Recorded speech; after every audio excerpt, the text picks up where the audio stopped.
Wa yundabu dan disunnahkan liman talzamuhu nafaqatu far'ihi, bagi orang yang harus memberi nafkah kepada keturunannya.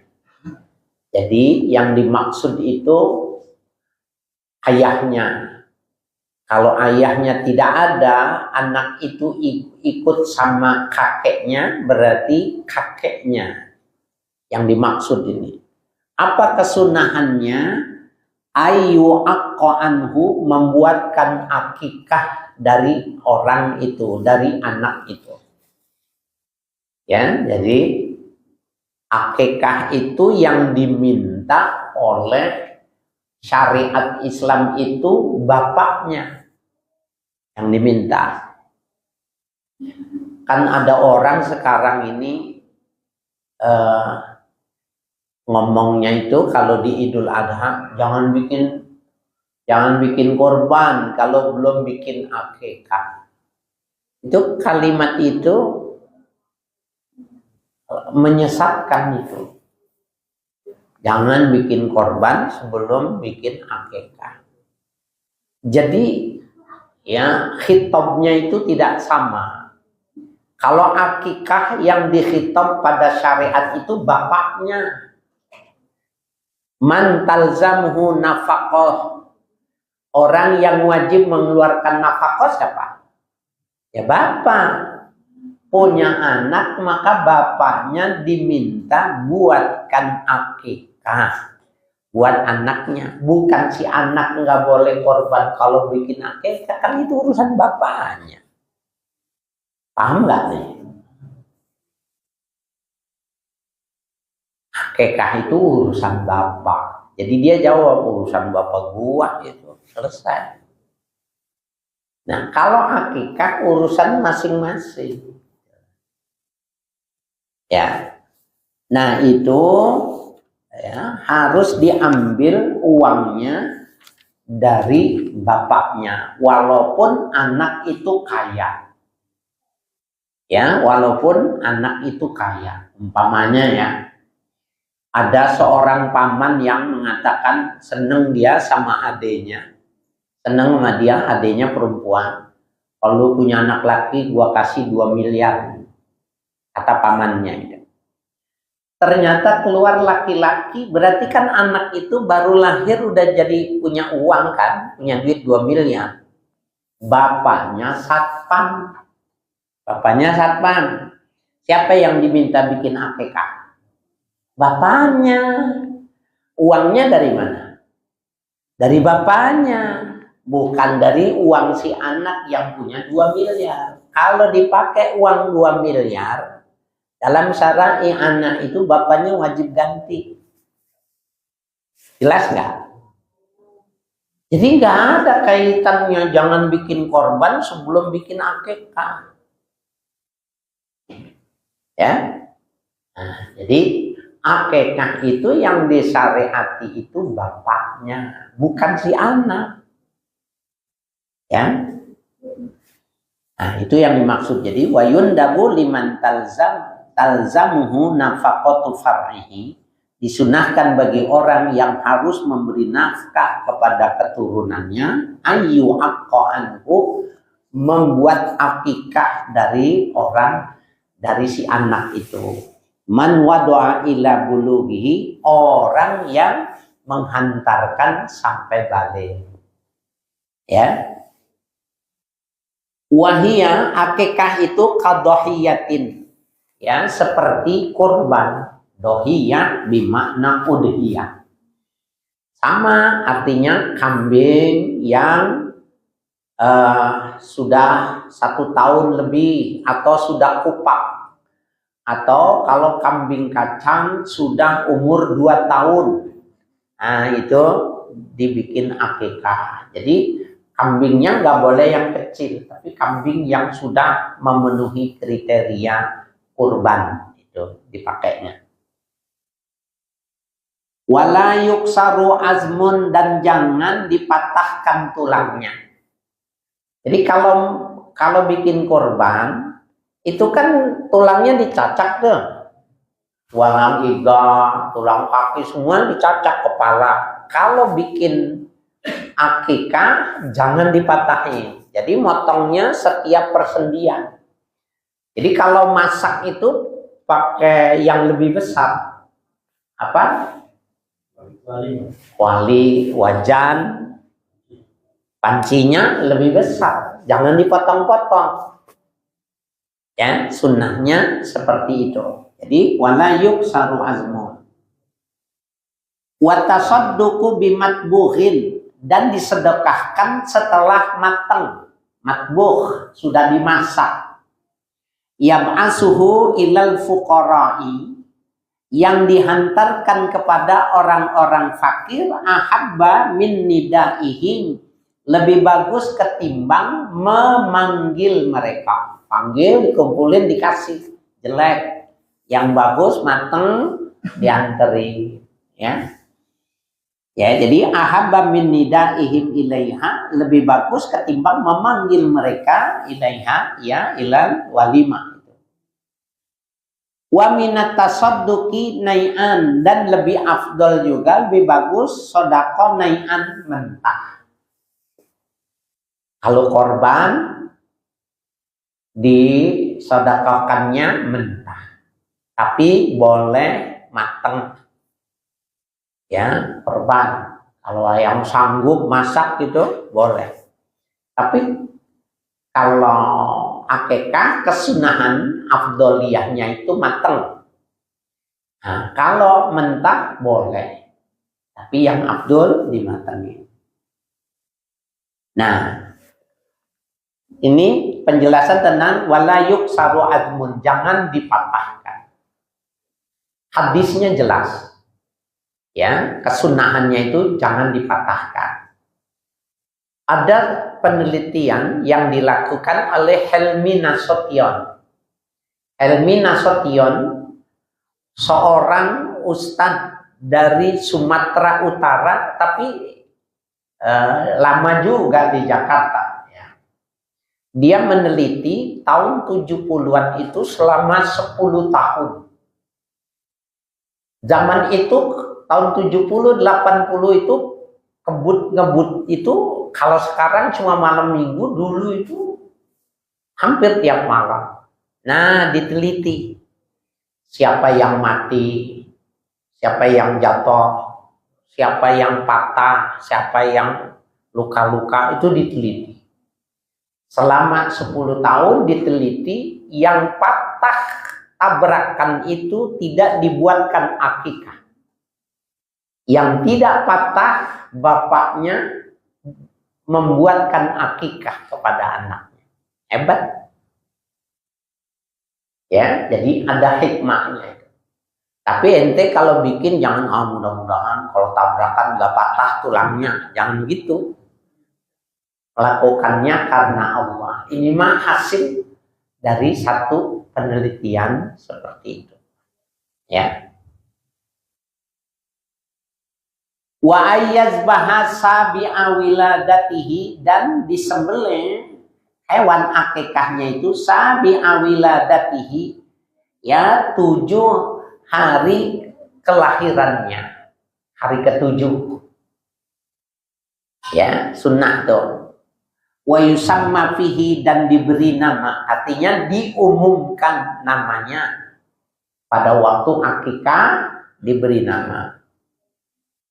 Wa in mata qablahu, ya, meskipun ya mati sebelumnya, ya, artinya sebelum hari ke-7 sudah wafat gitu, ya, tetap saja diberi nama. Jadi bayi yang lahir sempat hidup, sunnah diberi nama, sunnah dibikinkan akikah. Walaupun umurnya sehari, 2 hari, diberi nama dan dibuatkan akikah. Ya. Bal yusannu tasmiyatu saqatin balagha zamana nafkhir ruhi. Bahkan disunahkan memberi nama saqatin, keguguran, apa bahasanya? Meskram. keguguran, ya, disunnahkan balagha zamanan nafkhir ruhi, yang sampai pada zaman bernapas, ya, ruh dari anak itu. Kira-kiranya lahir, gitu lah. Nah, ada suara tuh, atau tarik napas gitu. Itu namanya dia hidup, walaupun cuma satu tarikan napas. Sunnah diberi nama, sunnah dibuatkan akikah, ya. Wa afdalul asma'i, dan seafdal-afdalnya nama Abdullah, ya. Kalau kasih nama Abdullah, jadi ini idofatul ibni, ya, bi asma'illah, menyandarkan nama anak dengan nama Allah. Abdullah wa Abdurrahman, Abdul Malik, ya, Abdul Ghafur, Abdul Syakur, itu afdalul asma, ya. Bagus pakai nama Allah kemudian diidofatkan dengan kalimat Abdul di depannya itu. Abdul Jamil, oh, lihat aja gede, ya, berkah namanya, ya. Ya. Wala yukrahu ismu nabiyyin, dan tidak dimakruhkan nama nabi, ya, Muhammad Musa, ya, Muhammad Harun, Muhammad Adam, boleh, tidak makruh. Au malakin, nama malaikat, Gabriel, ya, Jibril, tapi jangan Israel, ya, penyambut nyawa, jangan tuh. Ntar kalau bapaknya sakit, Pak, Israel datang, bisa lewat, ya, ya. Atau malakul maut, ya. Ya. Jadi boleh nama mereka Israfil, Mikail, ya, tapi Jibril paling banyak, ya, di Islam, Nasrani, Yahudi, Gabriel itu Jibril itu, ya. Bal jaa fit tasmiyati bi Muhammadin, bahkan datang pada penamaan itu dengan lafaz Muhammad, ya. Fadailu aliyatun, keutamaan yang tinggi. Jadi depannya Muhammad, ya, Muhammad, ya, Irfan, ya, Muhammad Ma'ruf. Wa yahrumu tasmiyatu bimalikil muluk, haram memberi nama Malikul Muluk, raja di raja. Sebab Malikul Muluk itu Allah, nggak boleh, ya. Wa qadil qudati, mahkamahnya di atas mahkamah, itu nggak boleh. Karena, ya, qadil qudat, ya, yang menghakimi para hakim itu Allah, qadil qudat. Wa hakimil hukami, ya, hakimnya para hakim itu nggak boleh, karena itu nama Allah, ya. Tapi Abdul Qudat, Abdul Hakim boleh, ya. Wa kaza Abdun Nabi, demikian juga haram memberi nama Abdun Nabi, hambanya Nabi, nggak boleh. Kalau mau namanya sekalian Muhammad, jangan Abdun Nabi. Wajarullah, nggak boleh, haram, tetangganya Allah, jarullah, kebangetan dekat, ya, ya. Watakanna bi Abil Qasim, ya, dan diharamkan, tidak boleh berkunyah dengan Abul Qasim. Jadi memberi anak, tapi ini ada syarat nih, ya. Takanna bi Abil Qasim, ini Anak pertama laki-laki diberi nama Qasim. Maka dia setelah dewasa anaknya dikenal sebagai Abul Qasim. Bapaknya Qasim itu nggak boleh. Dulu waktu masih ulama berpendapat ada dua, ada yang mengatakan haram mutlak sebab Abul Qasim itu Muhammad Shallallahu Alaihi Wasallam. Dulu ya pendapat itu. Ada yang mengatakan bahwa ketika Qasim sudah meninggal maka boleh memberi anak Qasim boleh, sehingga dia jadi Abul Qasim boleh karena ya anak itu tidak panjang umurnya. Jadi nama anak Nabi yang namanya Qasim wafat ya. Nabi pernah mendapatkan kunyah Abul Qasim. Wasunna ayyuh liqara sahu, dan sunnah digundul rambutnya. Walau unsa menipun anak yang dilahirkan bayinya itu perempuan. Fisabi'i pada hari ketujuh. Wa yatasaddaqa bizinatihi zahaban, dan disedekahkan dengan timbangan rambutnya itu berupa emas. Ditimbang rambutnya itu berapa gram, setengah gram, 1 gram. Belikan emas, cincin, maka dimasukkan ke tangan anak perempuan yang yatimah. Yatim, perempuan, nah kasih itu hadiah emas dari timbangan rambut ya. Dia setebel-tebelnya rambut itu ya paling 1 gram ya, tidak banyak gitu ya, sunnah itu. Nah itu dicukurnya hari ketujuh. Ini soal pencukuran. Saya lihat tradisinya itu kalau hari ketujuh cukur rambut, anak itu dibawa keliling sawan itu nanti. Jadi jangan ya, pertama dingin, pegang air, dilap kepalanya, digunting rambutnya. Itu simbolik, itu cukup 1-2 orang, ustadz, kiai yang diundang, yang dihormati, udah masuk. Tukang main judi nyukur rambut, yang tukang nyuri nyukur rambut, semuanya gitu. Mana nyukurnya gemes banget, sakit. Jangan, itu jangan ditambah-tambahin. Nah, yang biasanya begitu emak-emak, bukan mama sini, bukan ono Gang Cemara. Jangan. Jadi mana ustazanya ada 2, udah cukup, masuk.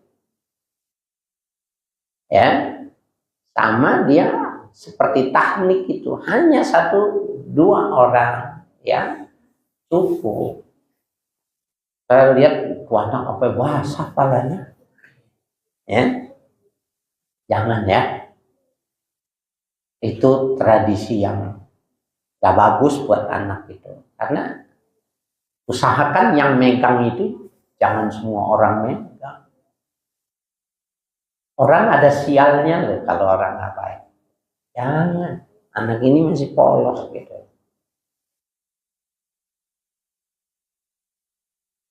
Ya, jadi wa yatasaddaqo ya bizinatihi, dengan timbangannya itu tadi zahaban, emas kalau punya uang, au fiddatan, perak.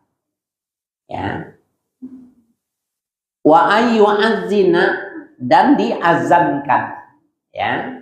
Diazankan waktu lahir. Wa yaqra'u suratal ikhlas, dan dibacakan surah ikhlas. Habis diazanin baca suratul ikhlas. Wa ayatu u'idzuha bika wa zurriyataha minasyaitonir rajim. Ya. Ini adalah perkataannya Imran ya, ketika memberikan perlindungan kepada Maryam yang melahirkan Isa. Nah, diabadikan di dalam Quran, wa inni u'izuha bika wa zurriyataha minasyaitonir rajim. Sesungguhnya aku membuatkan perlindungan ya kepada Maryam, bika kepada engkau ya Allah, wa zurriyataha dan keturunannya Maryam minasyaitonir rajim. Ya, seperti itu. Bitakni siddomiri dengan tetap domir perempuan. U'izuha, jangan u'izuhu gitu loh. Karena ayatnya u'izuha. Walau fi dzakari, meskipun anak yang dilahirkannya itu ya laki-laki, jangan dirubah domirnya. Karena ini membaca ayat Quran dan tabarruk dengan ayat Quran tujuannya. Ya.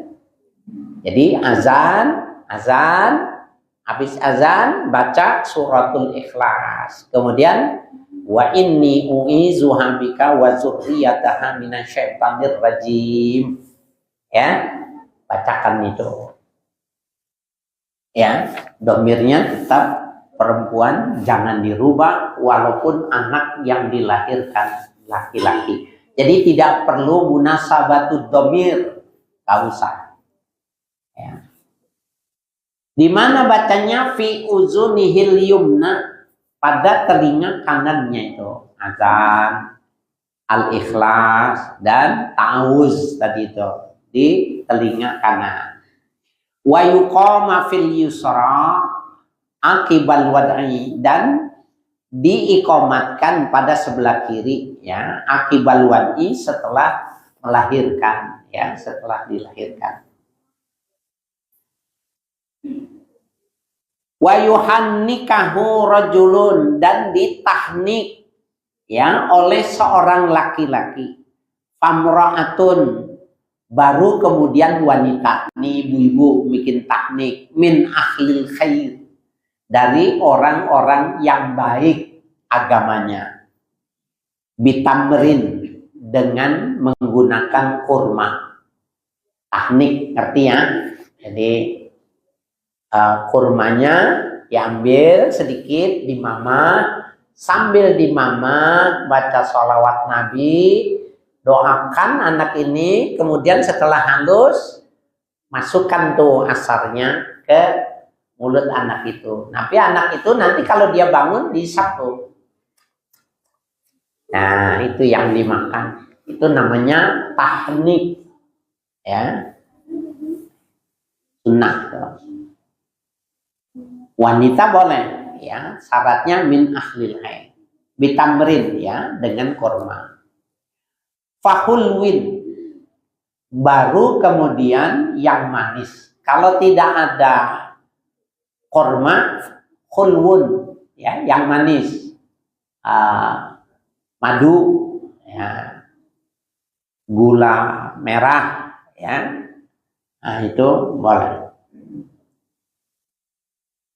Lam tamassahun nar, yang belum tersentuh oleh api ya. Jadi yang bagus itu ya, kalau ada kurma atau madu ya.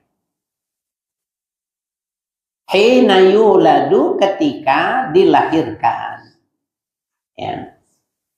Nah, ini agak, jadi awal kisah tentang tahnik itu, awal mula kisah tentang tahnik itu bagus sebenarnya. Itu kisah itu disampaikan kalau lagi acara akikahan ya.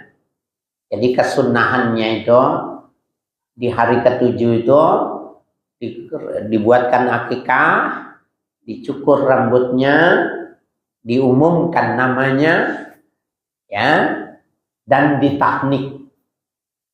Nah, kisah tentang tahnik itu bagus disampaikan itu. Salah seorang sahabat Nabi, kalau tidak salah Abu Thalha, kalau tidak salah, punya anak satu-satunya laki-laki. Maka dia mendaftar Abu Thalha itu sebagai sukarelawan artinya pembela Islam, maju ke medan tempur. Karena memang kaya, punya uang gitu, tenaganya bagus, dan mental keimanannya kuat, datar dia. Ketika dia berperang, anaknya yang satu-satunya itu meninggal. Nah, waktu meninggal, yang bagus itu, istrinya itu bilang sama keluarganya, sama tetangganya, jangan ada yang menceritakan ya, anaknya Abu Talha wafat. Aku larang kalian, biar aku yang memberitahukan. Ini perkataan ini bagus. Solehah ini wanita.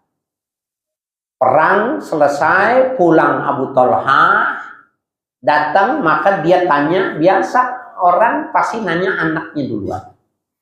Tapi istrinya sudah tahu. Suaminya pulang, dia mandi, dia dandan yang cantik, harum, masakannya yang enak. Waktu suaminya tanya, mana sih itu entong? Ya, tanya anaknya, sudah, entong gampang, kamu mesti makan. Suruh makan. Ini bagus sih. Habis makan, dibawa ke tempat tidur. Suruh makan lagi yang kedua. Ya. Nah, selesai kan biasanya kalau orang laki itu lemes, ditanya sama istri. Ya, Bapak, kalau kita ketitipan, mendapatkan titipan dari tetangga kita, boleh nggak titipan itu mau diambil sama yang punya, kita marah, kita menahannya, boleh nggak? Nggak boleh, haram. Itu kan cuma titipan, harus dikasihkan. Jadi nggak boleh marah, nggak boleh ditahan, nggak boleh. Begini Pak, anak kita yang titipan Allah itu diambil oleh si pemiliknya. Istrinya, suaminya bilang, yang ini lain nih. Yang laki mah mana mau ngalah dia. Yang ini lain nih. Ngapa nggak bilang dari tadi? Karena apa? Punya anak satu-satunya. Istrinya yang bagus. Sehingga suaminya itu pasrah. Besok paginya ngadu sama Nabi. Ya, bahwa anaknya satu-satunya meninggal. Maka Nabi tanya, semalam kamu berhubungan gak sama istrimu? Iya. Maka bilang, mudah-mudahan kau punya anak lagi. Nah, dia sekian puluh tahun punya anak satu, meninggal, kemudian oleh Nabi didoakan. Maka lahir anaknya setelah itu, berurutan itu 7 orang anak. Ketika anak pertama datang itu suruh bawa sini. Maka ya dengan sahabatnya itu dibawa anak yang ini kepada Nabi. Nah, disitulah pertama ada peristiwa taknik. Nabi minta kurma, dimakan di kolom, ya, di kolom, kemudian didoakan, dimasukkan ke dalam mulut anaknya. 7-7-nya anak-anaknya hafal Quran 30 juz. Nah, jadi kalau mau punya anak hafal Quran dari kecil tuh disiasati begitu. Suruh taknik orang yang hafal Quran. Jangan yang ngerokoknya sehari 4 bungkus. Ntar anaknya lahir jadi tukang rokok. Ya, subhanallah. Nah, itu peristiwa tahnik. Jadi jangan dikira itu orang sekarang kan jijik udah di kolom dimasukin. Acok ya. Ya, di zaman Nabi itu Nabi melakukan dan keberkahannya benar. Punya anak 1 sekian lama, jadi punya anak 7, hafal Quran semua. Ya.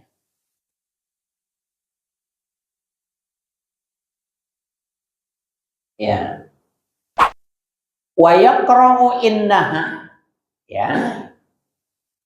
Wahia tatluqu ayatal kursi, yaitu yang berhubungan dengan ayat kursi.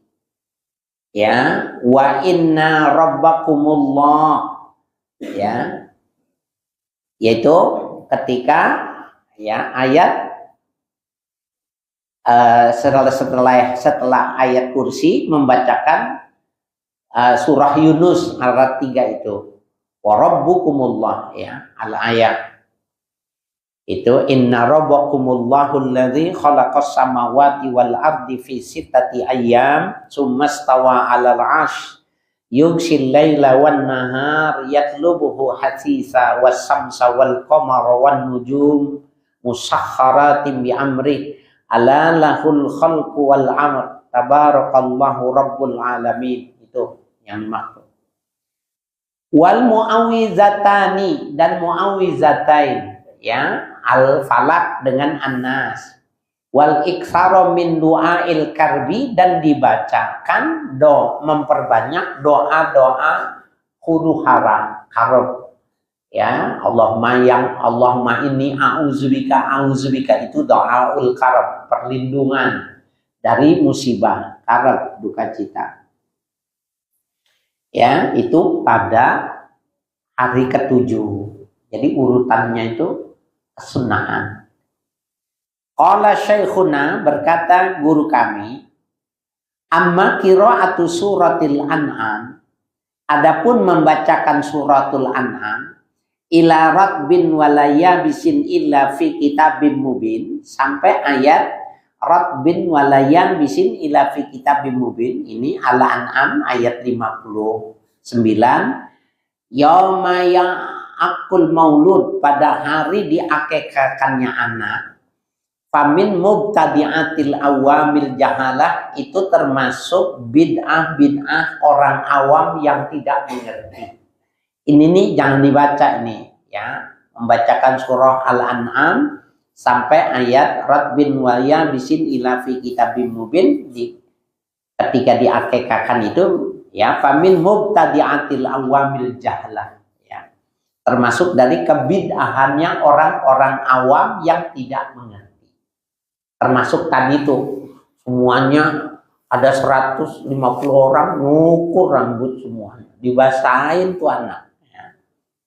Nah itu jangan, ya, bukan begitu. Jadi tabarukan cukup 1-2 orang. Kalau memang kiainya diundang 1, ya udah dia aja, ya.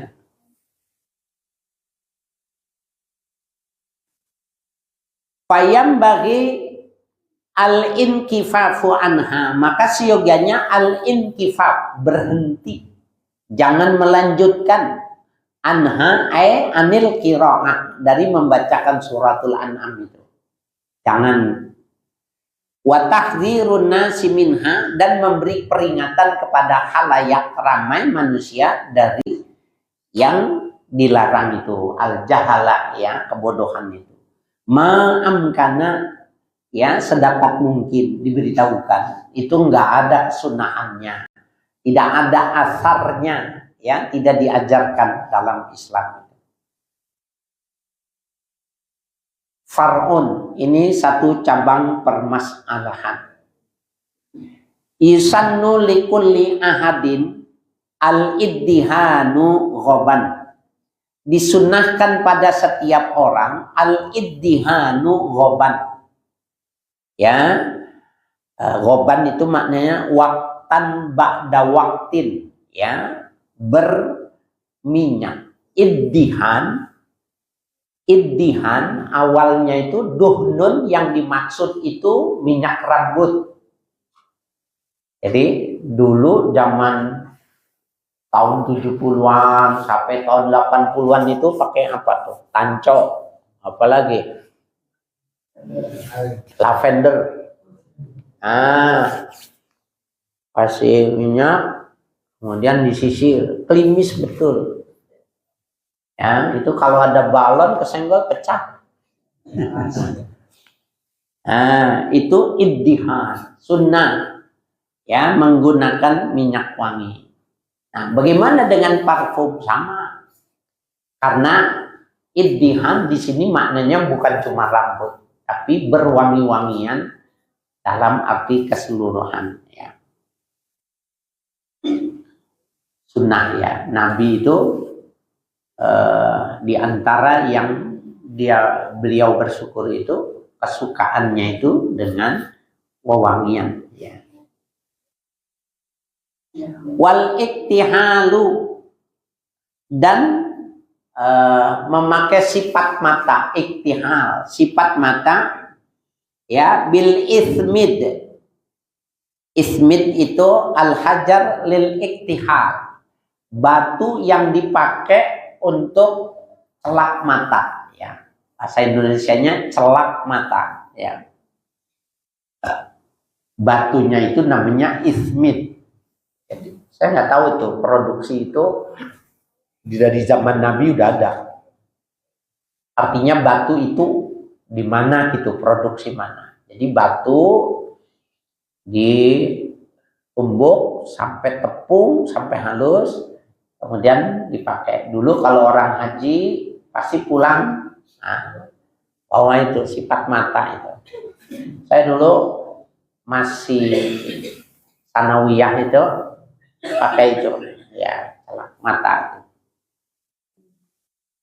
Witron ya, ganjil inda naumihi, ketika hendak tidur ya dipakai, dan itu membuat adem di mata, apalagi kalau di daerah panas seperti Jawa Timur ya, musim-musim panas seperti sekarang itu disuruh pakai celak mata ya, jadi matanya itu adem, tidak panas. Wa khatbu syaibin ya, wa khatbu syaibi ra'sihi wa lihyatihi, dan menyemir uban rambut kepala dan jenggotnya, disemir. Bihumratin, dengan warna merah, au sufratin, atau kuning ya, yang sudah uban pak disemir warnanya merah atau kuning ya, pakai henna, banyak bisa dibeli. Tapi kalau henna, pengalaman saya yang di sini buat kita nggak bagus. Jadi kalau ada orang haji, ada orang umroh, titip aja. Minta beli di sana, yang jangan yang besar ujungnya ya, jadi ujungnya kecil, itu bagus ya, warnanya lebih bagus ya, dan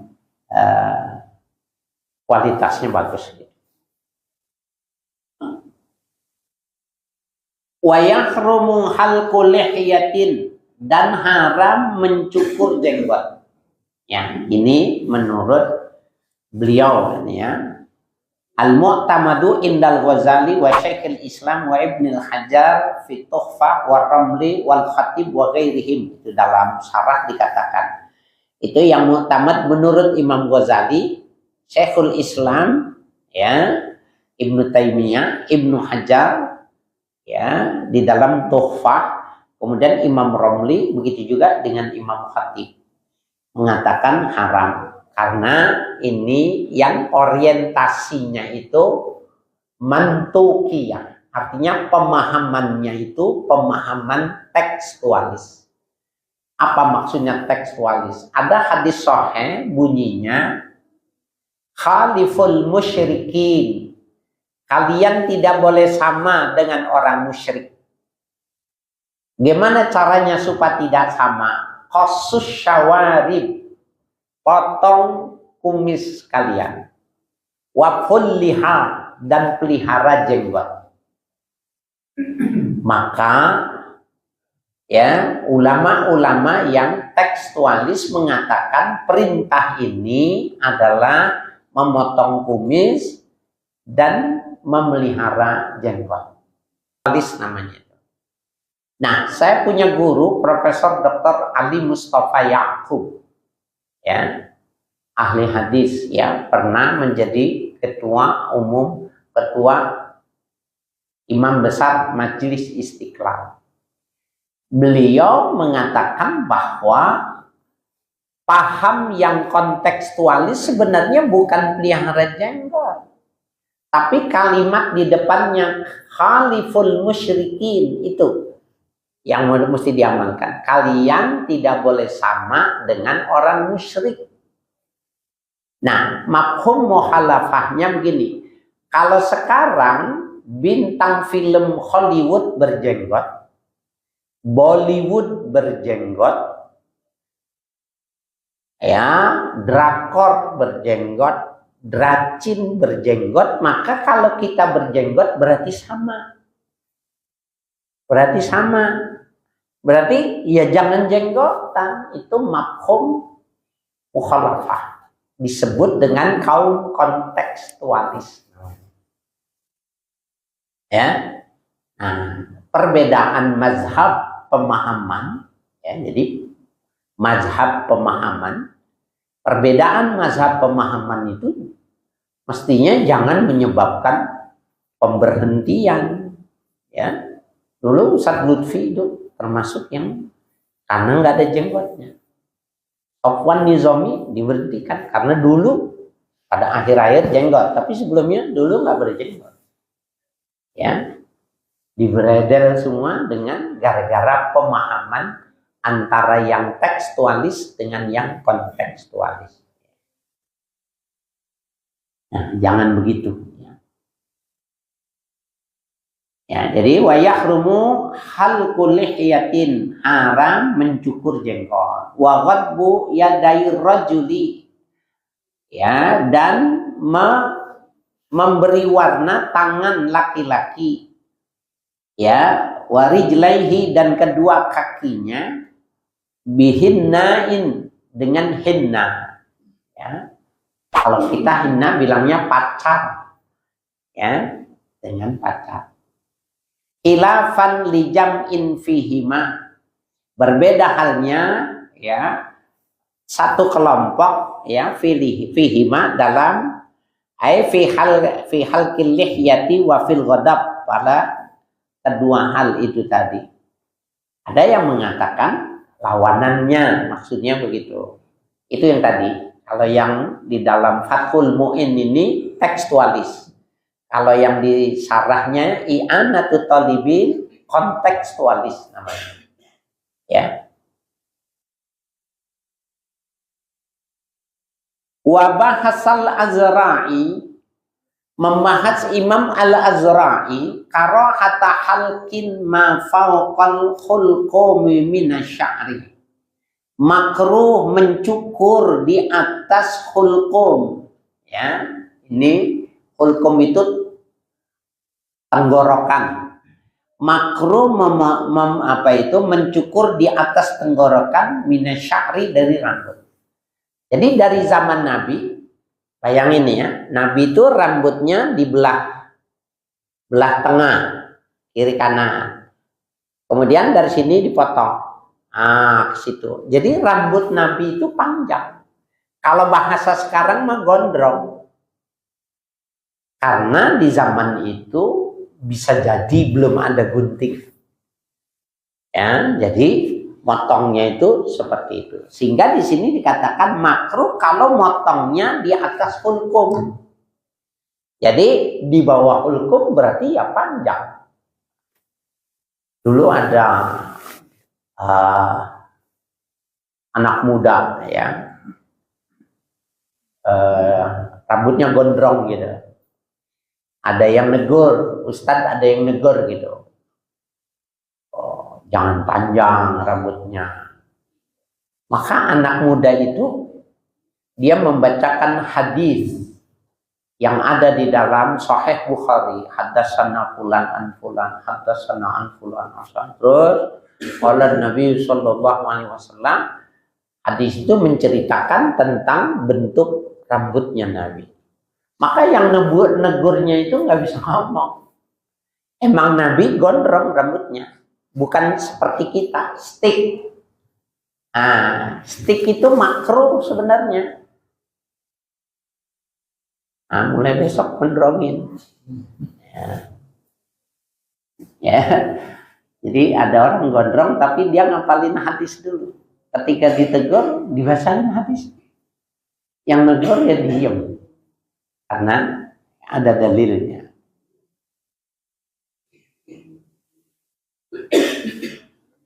Waqala ghairuhu innahu mubahun. Berkata ulama, ghairuhu selainnya, artinya selain daripada pemotongan, ya seperti yang dimaksud itu mubahun, dibolehkan. Wa yusannul khatbu lil muftarishah, ya. Dan disunahkan ya al khatbu menyemir itu li muftarishah, ya, bagi orang yang akan menikah. Ya, jadi supaya kelihatan muda. Ini maksudnya nikah tapi sudah ubanan gitu. Supaya cakep disemir. Wa yukrahu lil khaliyati. Makruh bagi orang yang sudah berumah tangga. Wa yahrumu washrul asnan. Haram menajamkan gigi. Nah ini giginya dibikin tajam, lancip-lancip itu seperti tombak. Itu kalau di Afrika itu ada suku yang seperti itu. Nah itu haram. Wa waslu sya'li bi sya'ri najisin, dan memanjangkan rambut dengan rambut yang najis. Maksudnya rambut orang lain. Nggak boleh. Jadi nggak boleh sambung rambut, nggak boleh. Sekarang itu ada, ya, dunia ibu-ibu itu sambung rambut, ya. Au sya'ri adamiyin, atau rambut anak Adam, ya. Warabitatuhu bihi, ya, dan yang disulam, ya, artinya yang dijalin. La bi khuyutil harir, tidak dengan benang-benang sutra. Jadi kalau disambung dengan sutra boleh bagi wanita. Awis suf, ya, suf itu yang dimaksud di sini bulu dari, ya, binatang-binatang yang diperbolehkan. Wa yustahabbu ayyakuffa as-sibyanu awwala sa'atin minal lail, dan disunnahkan membalut anak-anak kecil itu awwala sa'atin minal lail, pada awal saat malam dari hari kelahirannya. Wa yuqtiyal awani, ya, dan menutup setiap bejana-bejana. Walau binahwi udin, meskipun dengan penutup berupa kayu, pensil, lidi. Jadi kalau gelas air yang masih mau diminum, air yang masih diminum, tutup. Kalau malam dong. Kalau besok mau diminum, tutup. Kalau nggak ada, walau bi'ud. Nih, bismillahirrahmanirrahim. Ini, taruh. Dalam hadis, setan tidak bisa mengangkatnya dan tidak halal baginya meminum tempat yang sudah ditutup walaupun cuma kayu. Bismillahirrahmanirrahim. Tidak bisa. Nah, makanan, sayur, lauk, tutup. Bacain bismillah, bismillahirrahmanirrahim, setan tidak bisa menikmati. Ya. Yu'radu 'alaiha, ya, yang ditampilkan di atasnya atau diletakkan di atasnya. Wa yaghlaqal abwaba, ya, musammiyanillaha fihima. Wa yaghlaqal abwab, dan mengunci pintu. Musammayanillah, ya, fihima, dan dibacakan nama Allah pada keduanya. Jadi ketika menutup, ya, baca basmalah. Ketika pintu, begitu juga. Wa ayyut fi al masabiha indan naumi, dan mematikan masabih, lampu, ya ketika tidur. Nah ini hadisnya semua ini jelas ya, hadisnya sahih karena memang api itu ya bisa mencelakakan. Nah sebenarnya tidur dalam keadaan gelap itu bukan cuma dulu dikhawatirkan ada rumah sahabat Nabi yang terbakar. Bukan cuma itu sebenarnya yang dimaksud. Pada akhirnya kita lihat bahwa ada jurnal kesehatan yang bagus bagi kita kalau tidur memang jangan ada cahaya. Jadi kalau kita umpamanya seperti saya nih ya pulang itu kan tegang ya karena bicara berjam-jam gitu tegang. Nah kita nggak bisa langsung tidur walaupun capek. Nonton TV umpamanya atau lampu diterangin, tapi pakai timer ya, pakai timer gitu, maksimal berapa nih kira-kira ya 45 atau 1 jam gitu. Jadi nanti waktu kita tidur dia mati cahayanya. Nah ternyata tidur di lampu yang mati itu juga mematikan hormon tertentu. Ya salah satunya itu nih anak muda yang masih belum kena, salah satunya yang bisa memicu gula. Nah jadi kalau tidur matiin lampunya, gelap, jangan terang. Ya, jadi hebat nggak? Belum ada laboratorium, belum ada penelitian, ilmu kedokteran belum semaju sekarang, tapi Nabi sudah mengajarkan matikan lampu. Ya, subhanallah. Wa'lam wallahu a'lam bishawab.